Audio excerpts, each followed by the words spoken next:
Welcome back to What Arty Noobs for General Disturbance. This is an M36 Jackson. It's a Tier 6 American turreted tank destroyer. It's located on the north spawn of Fisherman's Bay, and this one is under the command of YouWho. Yes, he's back, and he's in the 606 clan. Right, well, this should be interesting because he's managed to get 2 marks of excellence on the barrel of his 90mm, at least. I think that might be 90mm. They do have a stock gun, which is 76mm, but it's capable of doing 240 alpha, 160mm Supreme with standard ammo, and with the premium it goes up to 243. So yes, that's quite a big jump that in penetration, 80mm for using the premium rounds. Now it's based on the Wolverine hull. A Jackson was a Wolverine, an M10 that actually had a different turret mounted on it instead. So it's very familiar to the crews who are actually trained for the M10 because, of course, not much difference between the two. Really, the turret is about it. Now, of course, the armor's very thin. It's only 25mm all around, except for the front of the hull, which is 114mm on the Jackson, and 76mm on the front of the turret as well. Now, of course, the name Jackson comes from, well, it's supposed to be from American generals, because, of course, there was a variety of names, and they were mostly given by the British. But the Americans took up the process themselves and actually gave these tanks names themselves after a while, because, of course, they didn't really want to have the British actually naming all their vehicles. Oh, that was a good one. 289 low roll, but it did pen the Chi News roof. They built 2,324 of these between November of 1943 and September of 1945, and that's a lot of tanks built in a very short while. In fact, technically, you shouldn't call it a tank. You should call it a tank destroyer. Now, I can't understand why that didn't pen. It should have gone straight through that T6, but he just got spotting instead. Now, yes, technically it's a tank destroyer. In fact, this particular vehicle had 2 names, not just the Jackson. It was also known as the Slugger. That was the other name that was given to it. And if you ever see the replays, you'll actually see it says Slugger as the name of the vehicle in the replay. Oh, God, that guy parked himself in a very bad position because, yes, YouWho managed to put a round right through him. And, yeah, that's the end of his game. So, 1 kill for YouWho so far. Oh, stop, because we've got a target. D34, got him. It's 2 kills. He's racking them up. Now, top speed is 42 kilometers an hour, 11 in reverse, so not particularly fast, but it's fast enough for what they need to do, which of course is to take down enemy tanks when they think they can't be seen. It's also fairly lightweight, about the weight of a medium tank, about 30 tons, fully loaded. It's got a fairly low view range though, only 370 meters, but basically, you need to remember it is just, after all, oh, we got one in the side of the cupola. Oh, but he blocked a shot from a Hexer, and that was a 105mm dirt round that came back at him. Oh, very, very lucky there to block that shot.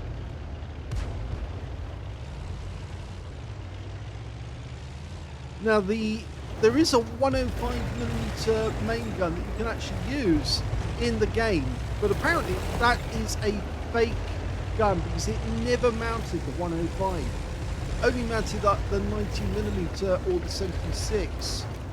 Of course, the 76mm was, of course, the first gun that was actually given to the Jackson. It was the stock gun or the standard gun for the Wolverine. Okay, there's the Hexer that fired at us. The AT2, well, he's just a little way over. We're sitting behind, well, inside this tree, and so they can't really see us at the moment. That's why Sixth Sense hasn't gone off. We can see them. Well, the Hetzer's moving to the tree line or the bush line. The AT2 is staying where he is as far as we can tell. Best not to move at the moment. The M10 is looking in our direction. He can see us, but we take him out. Now, we've taken damage from the AT2. Ouch. Of course, AT2's got a very fast firing, and I think it's a 6-pounder gun if I remember correctly. That's why we took a hit for 78, because that's 75, I think, hit points is the alpha of the AT2. But it's very quick, the fire on that. Now, that AT2 is going to take some serious damage if we get more rounds into him. Yeah, there you go. And he bounced another round from the Hetzer. Oh, he's living dangerously in this game. Okay, well, the Hetzer's the main target now because there's only 2 enemies left. One of those is over in the town. It's a KV. And hello, Mr. Hetzer. He's aiming. Doesn't last very long, though. That's 5 kills for YouWho. Can he get a top gun? That would really be nice if he gets a top gun. But he's going to have to motor to get over to the town to get the shot on that KV-1 because he's surrounded. But he is full health. That KV-1 is surrounded by light tanks, and a tank destroyer and a medium tank. So, yes, if we get a bigger gun down there, that might end the game in our favour. Oh, it went. Oh, such a pity he didn't get it, but he did have a very good game. Here's the end of battle results, and that was an ace tanker game for YouWho in the Jackson. I'm not surprised that it was an ace tanker game because he was really hammering the enemy team. He got a shell proof for blocking more damage, exceeding the hit points of his own vehicle. And yes, he blocked 2 shots from a Hetzer firing the dirt round, the 105mm, which has got a 350 alpha. So those 2 shots alone, remember the hit points of this vehicle is only 660.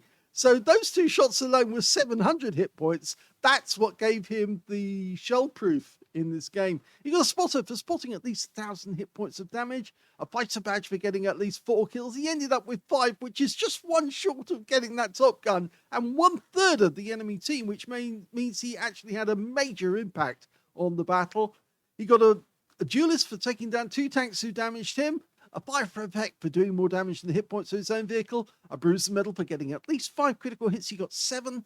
And he got the high caliber for dealing the most damage in the game. And just look at that win rate, 6,856, which is super unicum and quite a bit more. And yes, it was quite a bit more because you can see here, he hit a lot of the enemy. This is not an ordinary player's score sheet. This is somebody who actually can maximize the damage. And of course, he was alive at the end of the game. And he was after that KV-1. He wanted that top gun. He wasn't going to sit around and cap. He was going to go for it. So a really good game. Let's have a look at team score. Highest damage, 2,058 hit points. He's the only one to get over 2,000. The next highest damage went to the KV-1 on the enemy team. He got 1,490. And the 3rd place higher was the SU-100, 1,487. And of course, he took down that guy. Fired a very accurate shot right between the bunker ports. So, and it's normally difficult to do that, especially if you've got a slow velocity shell, because slow velocity shells won't go straight. Well, none of these shells go straight. They all go parabolic. But the thing is that because it's not so fast, the shell, in fact, the shell velocity, if I remember correctly, 853 meters per second, which is on the slow side. So to get the round through those ports and out the other side into the SU-100 and kill him, that was a good shot. When it comes to kills, he's got that one too. 5 kills there to YouWho. 3 kills went to the T1 Heavy on his team and 3 to the KV-1 on the enemy team.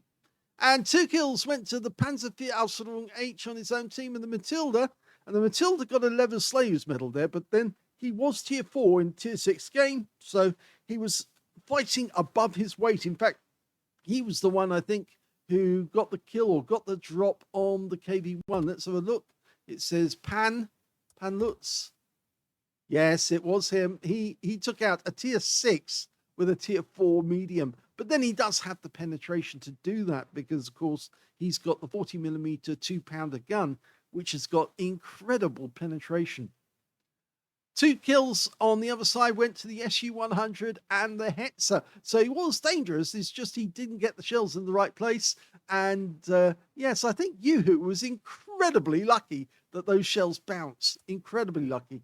And when it came to base XP, he's got that one too. So he's got the top in all 3 columns. 1,282. He's the only one to get over 1,000. The next highest being the Looks, who got 683, and the T1 Heavy got 632. So all the top in all columns.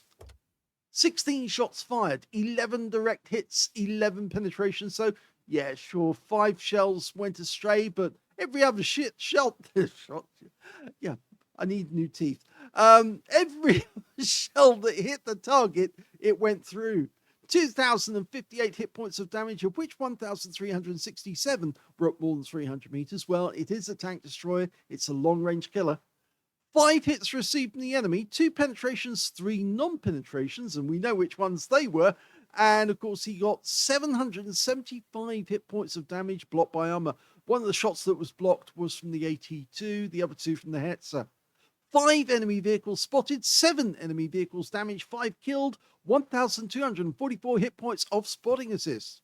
On a premium count, he actually made a profit of 8,754 credits from this game. The ammo was expensive. He was using premium rounds. And he also got 2,885 experience points as well. But as he says, it's an ace high caliber spotter shell proof. It is actually a very good game and just goes to show how powerful the Jackson can be when you've got a good player. If you enjoyed that replay, please give this video a like, do subscribe to our channel, leave a little comment down below because it feeds the algorithm, and thank you for watching.